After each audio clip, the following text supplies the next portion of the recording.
আল্লাহ আমাকে যেভাবে বানাইছেন আমি এই স্থান থেকে এই জায়গা থেকে আমি শুকরিয়া আদায় করবো যে আল্লাহ তুমি আমাকে যেভাবে বানাইছো, যে আকৃতি দিয়েছো, তুমি আমাকে কান না দিয়ে যদি তুমি আমাকে বলছো তুমি সুন্দর, আল্লাহ যদি আমাকে চোখ না দিয়ে যদি আল্লাহ বলছেন বান্দা তুমি সুন্দর, আল্লাহ যদি আমাকে পা না দিয়ে আল্লাহ যদি আমাকে খাটু বানিয়ে যদি আল্লাহ বলে বান্দা আমি তোকে সুন্দর বলছি, দুনিয়ার মানুষের সুন্দর বলায় কিছু যায় আসে না।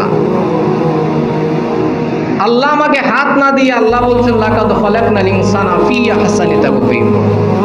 আল্লাহ আমাকে পা না দিয়ে বলছেন লাকাদ খালাকনা ফি আহসানি তাকওয়িম।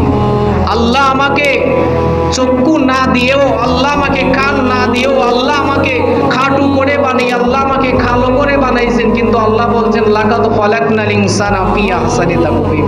বান্দা আমি তোকে বানাইছি, আমি বলছি তুই সুন্দর, আমি আল্লাহ বলছি তুই সুন্দর, মানুষের কথায় কি আর আসে যায়, যেখানে আমার আল্লাহ বলছে আমি সুন্দর। সুবহানাল্লাহ।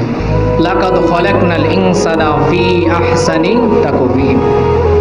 আল্লাহ বলেন সমস্ত মানুষকে আমি আল্লাহ নিজের হাতে নিজ আকৃতিতে সুন্দর করে বানিয়েছি। সুবহানাল্লাহ।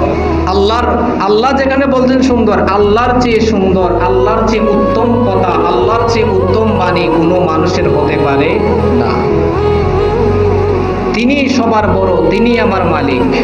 আমার মালিক আমাকে যেভাবে বানিয়ে সুন্দর, আমি আমার মালিকের প্রতি সন্তুষ্ট।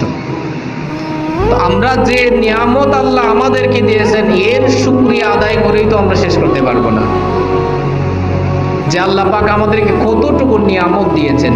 ফাবিআইয়ি আলাই রাব্বিকুমা তুকাজ্জিবান। কোন কোন নিয়ামতকে আপনি অস্বীকার করবেন?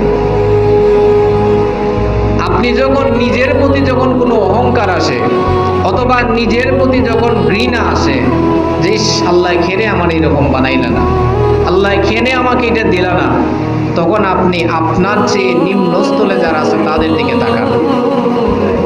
অনেক মানুষের দেখে আমরা আফসোস করি ছেলেটা কত সুন্দর, আল্লাহ যদি আমার তার মতো বানাইতেন, লম্বা তার মতো বডি দিতাম ভালো হইতো।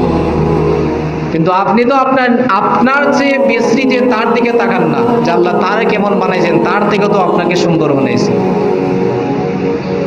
লাকাদ খালাকনাল ইনসানা ফি আহসানি তাকওয়িম।